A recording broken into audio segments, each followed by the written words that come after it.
been grinding, man. Been hella busy. Recently, we're back in April, won the light heavyweight championship in Florida for combat night. That's been pretty cool. I got 2 more fights that I got to do before I can be eligible to go pro. How does that work? Because I know a lot of guys have canceled on you. Yeah, bro. Like so I know it's frustrating. Yeah. How's that work? I would have had about 5 already on to my belt, but yeah, the guys canceled on me. But yeah, man, it sucks. That's how it's kind of like the downfall of the fight game. It's like you could be training fight camp, and a guy back out on you at the last second. It's an inconvenience because you know the training camp, fight camp is grueling. You know what I'm saying? So put in all that work just to go to the event, and your guy backs out. It sucks ass, especially as the amateur. You know what I'm saying? Because you don't really get paid for that. You know what I'm saying? Amateur, we make our money off the sponsorships and stuff on the back end. But yeah, man. So you know that's that. But I'm thinking big, man. I'm trying to go big this year. Football still an option for me. You know. What do you look at from that aspect of it? So I'm still under. I'm still with XFL. I'm sure XFL still got our rights and stuff. They talk about coming back again next year. Then they got another league, the USFL. They bring it back, which is big. You know what I'm saying? That was big back in the day. You know, a lot of big time talent. Now they're bringing it back, and they plan on starting next March also. So you were playing in the XFL, right? Mm-hmm. So are you still signed with that? Do you still technically have a contract with? It's like it's weird, bro. It's Tampa, like right? yeah, with Tampa. It's like yeah, we technically kind of still do have a contract with them, but you know, it's they're aware of like how the flexibility of this business and stuff, and they know guys get opportunities left and right. So it's nothing where we locked in or anything. But at the same time, you know, when they come back, you know, I would like for them to honor that. You know, that hey, you know, at least let me know like, hey, you want to come back or not? You know what I'm saying? But that's definitely, you know, on the table. And then we got the USFL coming back next year on top of that. Yeah, man. Just trying to. USFL is that new? The United States Football League. Okay. They was back in the day when the NFL was going on too. And they had a lot of big time talent. If I'm not mistaken, I think Walter Payton played in that league. Some big time Hall of Famers though played in that league back in the day, and now apparently they're bringing it back. So this is awesome. So I'm excited about that, man. I've been thinking about going big, man. I'm really trying to adopt the 2-sport athlete thing. But I want to do it like actively though. You know, you got some guys, especially with the MMA thing. The last dude, football player that had a real successful MMA career, not simultaneously, but just period, was Herschel Walker that I watched. I mean, of course we know Brock Lesnar and those guys, but he's in the entertainment. No young guys that are trying to do both, right? Exactly. You know what I'm saying? So like, I'm trying to change the game, man, and be one of those first guys who had a fight and played in the season within the same year, you know what I'm saying? So, yeah, man, I got big plans. I'm kind of already on the UFC radar, you know. First round management, the guy used to represent John Jones called my phone, you know what I'm saying, trying to get in contact with me. So, you know, it's a good sign, you know, it's good reassurance knowing that, you know, you're going in the right direction. You feel me? So it's exciting, bro. So sky's the limit, but I just want to entertain people. What would you say is your number 1 and your number 2? Football or football? MMA? Okay. Football. And the thing is, man, like, I'm way better at football than I am fighting. Right. You know what I'm saying? I mean, some people may feel like they beg to differ, but nah, like real deal. Like I still got it in me, man. I train. I do 7-on-7 with the guys at Lasco Park. Training like crazy, so yeah. Yeah, bro. Constantly. The guys at Lasco, bro, it's Is that where y'all training? Y'all training at Lasco? We'll be at Lasco like on Saturdays. Sundays. We'll be at Lasco Sundays. We'll play 7-on-7 pickup flag games and stuff. Like to go out there, get quick reaction reads. A lot of great talent out there too. You know, guys that's former college athletes or trying to get into the next level.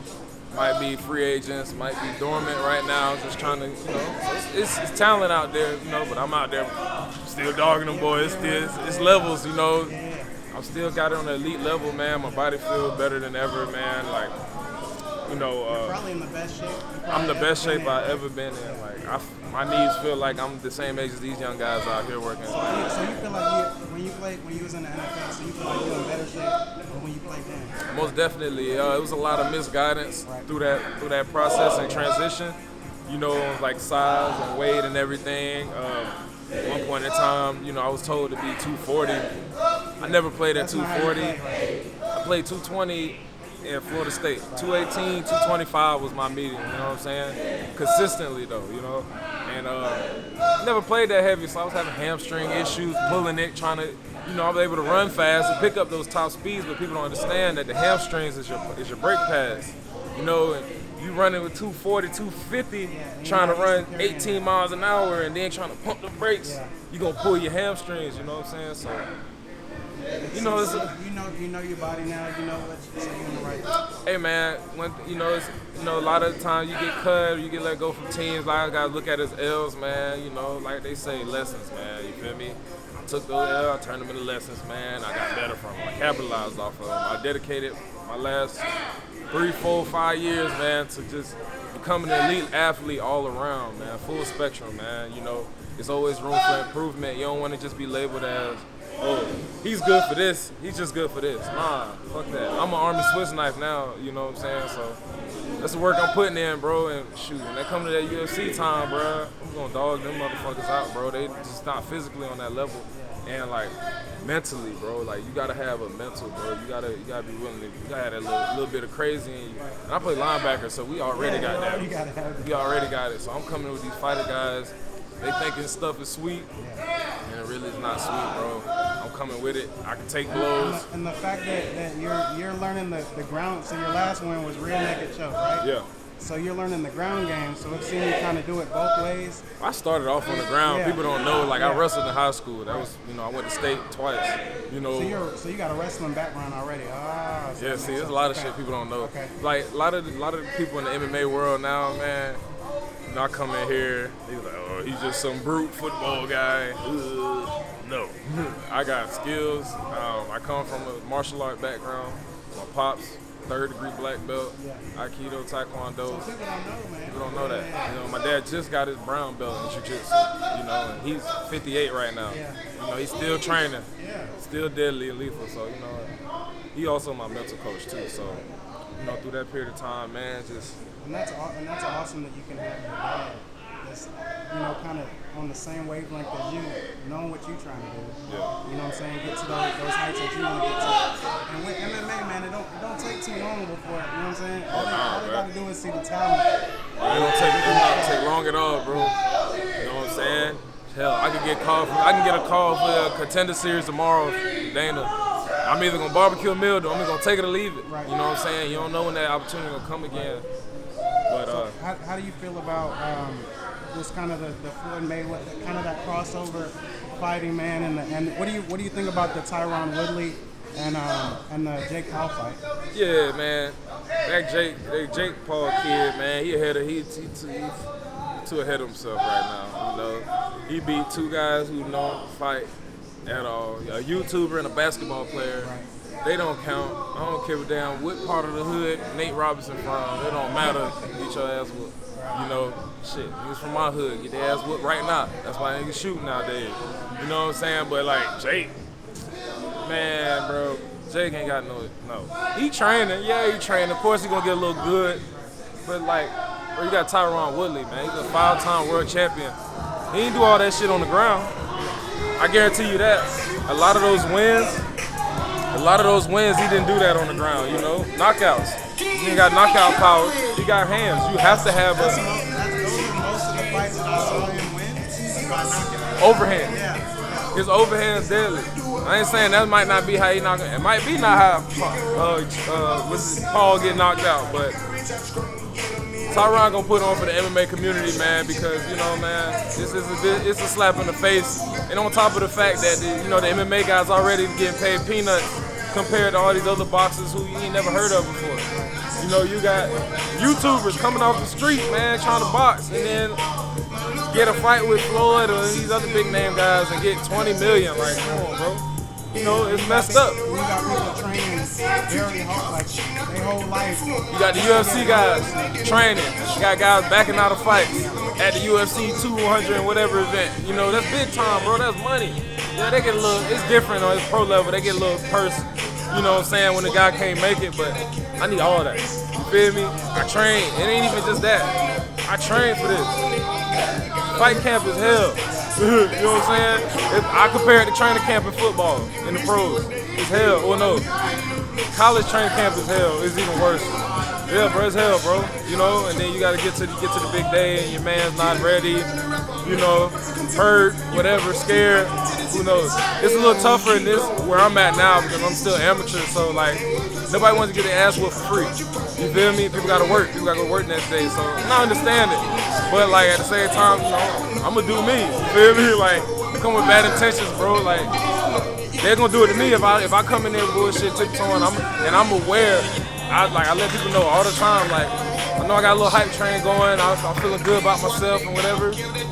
I got my little swagger and confidence. I had to build that over time, and I put in the work. That's why I carry myself like that. But at the same time, I'm also aware that I can get knocked out at any given moment, any given day. It don't matter. It can be a guy who don't even look like he can knock me out. He come there and knock me out. I'm in the BS.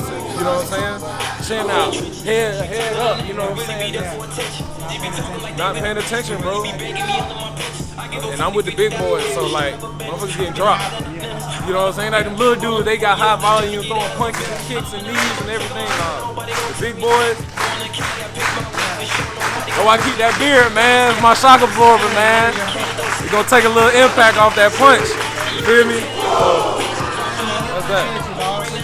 Yeah, I'm fighting again July sometime. So, nah, I don't know yet. I don't never know. It's either Orlando or Broward. So I'll let y'all know. For sure. Yeah, but we'll follow your journey, man. We'll get back with you. Probably, hopefully, before you fight.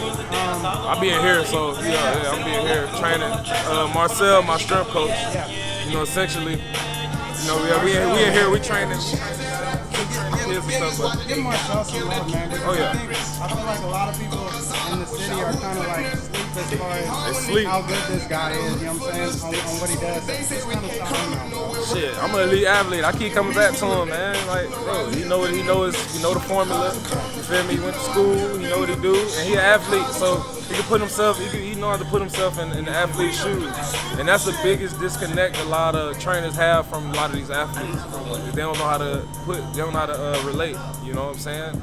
We can relate. I've been in the trenches with Marcel on the football field, in tough games, in great games, shit, all that. You know what I'm saying? Locker room.